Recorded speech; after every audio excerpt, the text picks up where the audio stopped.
Welcome to Roll for Geekiness and another episode of the Deck Brewers Cauldron, the series where members of our team talk about some of their favorite Magic the Gathering decks and the cards and combos that make them tick.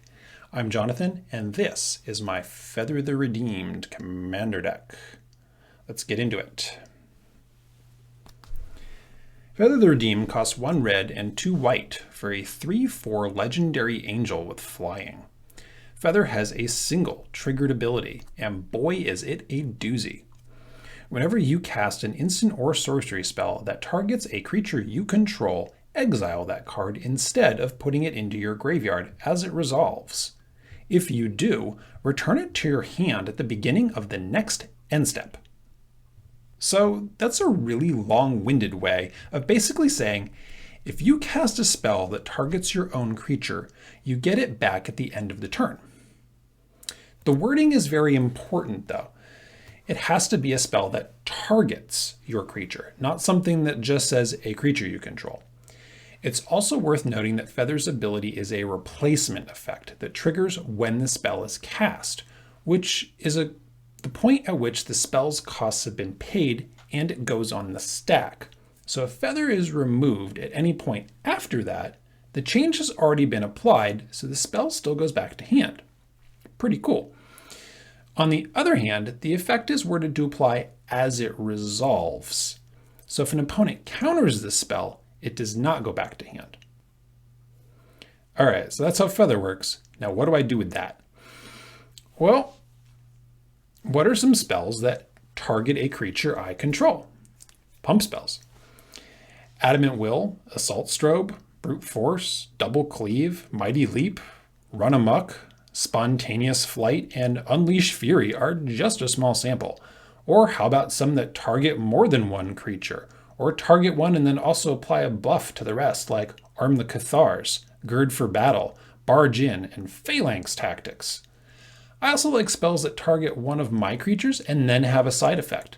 Expedite, Furious Bellow, God's Willing, Fall of the Hammer, Sudden Breakthrough, and best of all, Seize the Day.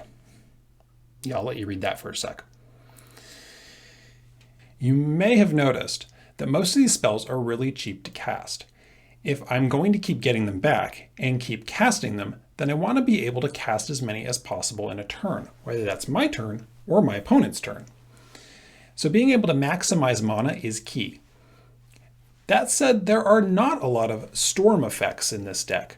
I do run Show of Confidence, but mostly I'm leveraging the volume of spells with the creatures I've chosen. Oddly, I've only got one creature in this deck with prowess, though arguably the best one, Monastery Mentor. Instead, I've got stuff that will keep getting bigger, like Electrostatic Infantry and Spellgorger Weird. I've also got a lot of creatures with the Heroic keyword. Heroic is not an evergreen keyword. I believe it was only used in the original Theros block, but it is templated as whenever you cast a spell that targets this creature, do a thing. So there are a fair number of creatures that work this way without having the heroic keyword. Interestingly, many have names like Hero of. So whenever I hit one of these creatures with one of those buff spells, they do something additional for me. Some make tokens to widen my board, like Akroan Crusader, Rosnocht Heir of Roja, and Vanguard of Bramaz. Others create some evasion, like Arena Athlete and Elite Skirmisher. Some get bigger, like Favored Hoplite and 10th District Legionnaire. And others pump my whole board, like Annex and Samide, Hero of the Games, Hero of the Pride, and Phalanx Leader. Oh, and shout out to Leonin Lightscribe, who's doing that all along without actually having to be targeted. But the real heroes are the ones that copy the spell that they are targeted with to all of my other creatures.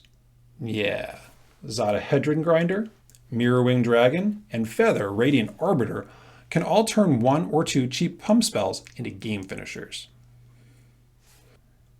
If you'd like to dig into the details, the full deck list is on Arcadeck, linked below.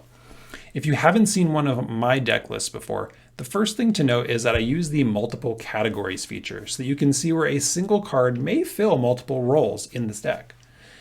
You will also see that I keep sideboards of cards that I have cut from the deck, a maybe board of cards that I'm considering, and a wish list of cards that I would definitely like to add. A list of what those cards would replace is the first comment on the deck.